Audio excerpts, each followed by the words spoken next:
দেশে হাম উপসর্গে আরও 4 জনের মৃত্যু হয়েছে। 24 ঘন্টায় নতুন করে শনাক্ত হয়েছে 1051 জন। এক বিজ্ঞপ্তিতে এই তথ্য জানায় স্বাস্থ্য অধিদপ্তর। বলা হয়, গেল 15 মার্চের পর থেকে পর্যন্ত নিশ্চিত হামে 95 জনের মৃত্যু হয়েছে। একই সময়ে সন্দেহজনক হাম রোগে মৃত্যুর সংখ্যা 693।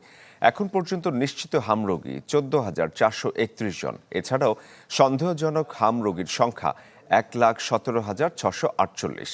এই পর্যন্ত হাম সন্দেহে হাসপাতালে ভর্তি হয় 1,137 জন। এর মধ্যে ছাড়পত্র পেয়েছেন 96,521 জন।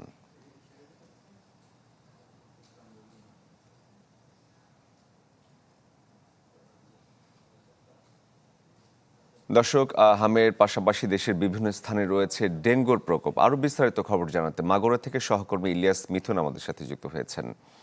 মিথুন, হামের পাশাপাশি ডেঙ্গুর প্রকোপ কতটা বেড়েছে এখন? শরীফ, আপনি যেমনটি বলছিলেন, সারা দেশে মাগুরাতেও কিন্তু হাম উপসর্গে আমাদের এই যে রোগী ভর্তি রয়েছে, তার পাশাপাশি কিন্তু এখন শুরু হয়েছে ডেঙ্গু। এই যে ঘন বর্ষার পর ডেঙ্গুটা বেড়ে গেছে। আমি এখন আছি মাগুরা 250 শয্যা বিশিষ্ট হাসপাতালে শিশু ওয়ার্ডে।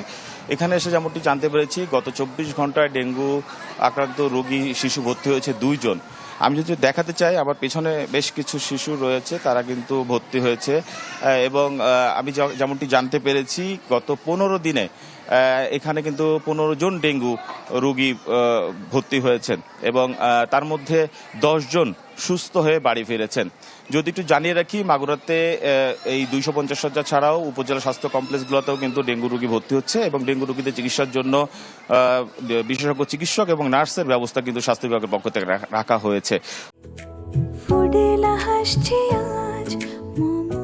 ফুডেলা একটি নাবিল পণ্য। তবে স্বাস্থ্য বিভাগ কিন্তু জানিয়েছে, এই যে জুলাই আগস্ট মাসে ঘন বৃষ্টি হয়, এই ঘন বৃষ্টি স্বচ্ছ পানিতেই কিন্তু এডিস মশা জন্ম নেয় এবং এডিস মশা থেকেই এই ডেঙ্গু রোগ বাহিত রোগ ছড়িয়ে পড়ে। তো সব মিলে আসলে তারা আশপাশে জমে থাকা স্বচ্ছ পানি অপসারণের জন্য বলেছেন। তবে স্থানীয় পৌরবাসী কিন্তু জানিয়েছেন, মাগুরাতে কিন্তু ডেঙ্গু নিধনে, মশক নিধনে কোনো প্রকার কার্যক্রম তারা লক্ষ্য করেনি। তারা জানিয়েছেন, যদি এই ডেঙ্গুকে নিয়ন্ত্রণ করতে হয়, তাহলে কিন্তু মশক নিধন কার্যক্রম পরিচালনা করতে হবে।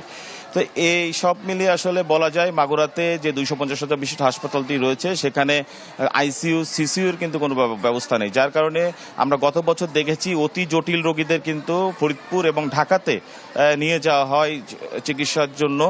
তো এই হচ্ছে মাগুরার যে অবস্থা। নাগরিক সমাজ কিন্তু জানিয়েছেন, এই যে ঘন বৃষ্টি, এই বৃষ্টির পরে দেখা যায় এই যে ডেঙ্গুর প্রকোপ, সেটা কিন্তু বৃদ্ধি পায়, যার ফলে হাসপাতালগুলোতে রোগী ভর্তির সংখ্যাও বেড়ে যায়। তো তারা জানিয়েছেন, এই যে ড্রেনেজ ব্যবস্থার সুস্থ ব্যবস্থা এবং স্বচ্ছ যে পানি বাড়ির আশপাশে জমে, সেগুলো যদি অপসারণ করা হয়, তাহলে কিন্তু ডেঙ্গু রোগের বিস্তার কম হয়। তো সব মিলে আসলে আমরা বলতে পারি, মাগুরা চিকিৎসা বিভাগ, স্বাস্থ্য বিভাগ, তারা কিন্তু কাজ করে যাচ্ছে ডেঙ্গু রোগীদের চিকিৎসা সেবা দেওয়ার জন্য। এবং পৌরবাসীর একটাই দাবি, মশক নিধনের কার্যক্রম তারা যাতে দেখতে পায় আগামীতে। এই ছিল মাগুরা থেকে ডেঙ্গুর সর্বশেষ তথ্য। মিথুন, আপনাকে অনেক ধন্যবাদ। দর্শক, মাগুরা থেকে আমাদের সহকর্মী যুক্ত হয়েছিলেন।